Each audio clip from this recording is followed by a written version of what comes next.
Shorthand English Senior Speed, February 2013. Ready? Start. Mr. Deputy Speaker, Sir, we have been talking proudly of the economic progress of our country. In this connection, I would like to point out that the biggest industry in our state is the agricultural industry.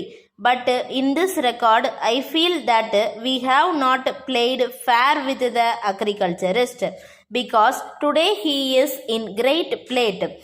In my opinion, one of the reasons for the present state of affairs is that it is the small agriculturist who form the large majority of the landowners in our state. They are suffering on account of the fact that their occupation faces many dangers over which they have no control. One of them is the vagary of the monsoon, and the other is the lack of irrigation sources. The third is the failure of investments in rising crops, which could not be harvested because they have failed on account of pests.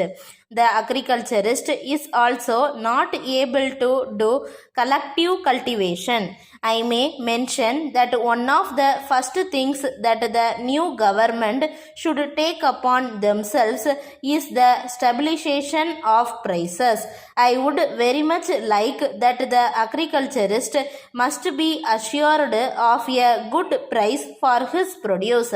There is no such assurance now. Today, the prices are at a certain level, and at the time when the agriculturist tries to sell his produce, the prices fall very much according to the likes of the speculators. I think this is a risk which he has to suffer. So, I am sure it is necessary to stabilize prices. In this connection, I wish to point out that even in rich countries, agriculture is subsidized. It is a fact which we see throughout the world. I have given examples of rich countries where the farmers are intelligent and where there has been mechanization of agriculture. If agriculture is not paying, even in those countries, it must be much more so in a poor country like ours, where small agriculturists from the priority. So, agricultural subsidy must be a part of the policy of any government. As far as I can see, no provision has been made for this in our budget. The future government should take into consideration this factor and take steps to stabilize the prices of agricultural produce. Then only they will be able to make the agriculturist stand on his own feet. Then, if we introduce a policy of insurance for his crops, we can improve his lot.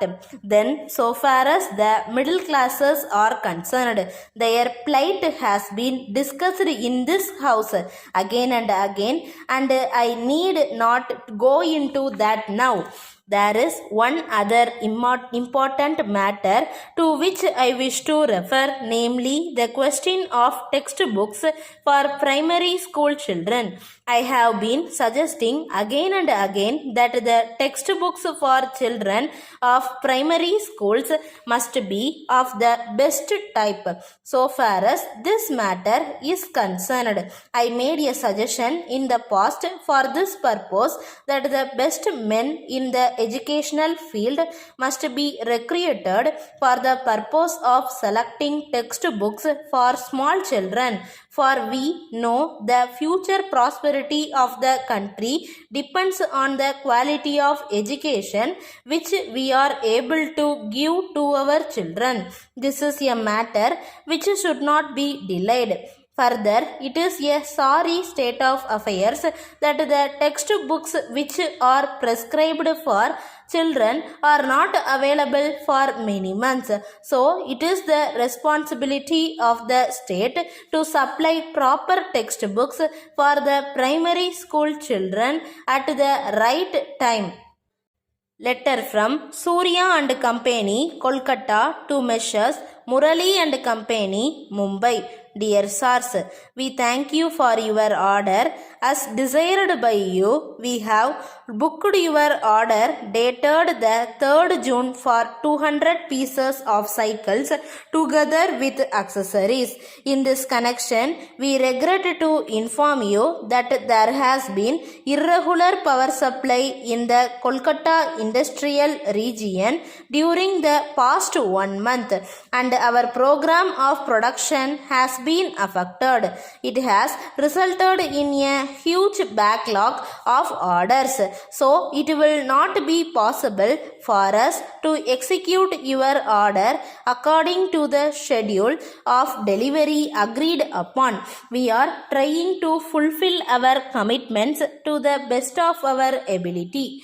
Even then, supply may be delayed by 3 to 4 weeks.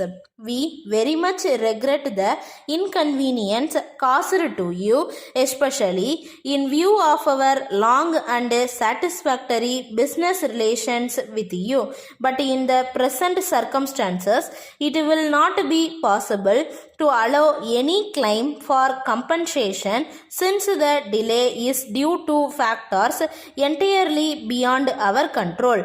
In spite of the fact that we have suffered some losses on account of the present difficulty, we are ready and willing to maintain the prices agreed upon if you are able to confirm that the ordered quantity will be accepted when supplied. We await your confirmation at an early date, and we assure you of our best attention at all times. Yours faithfully, Stop.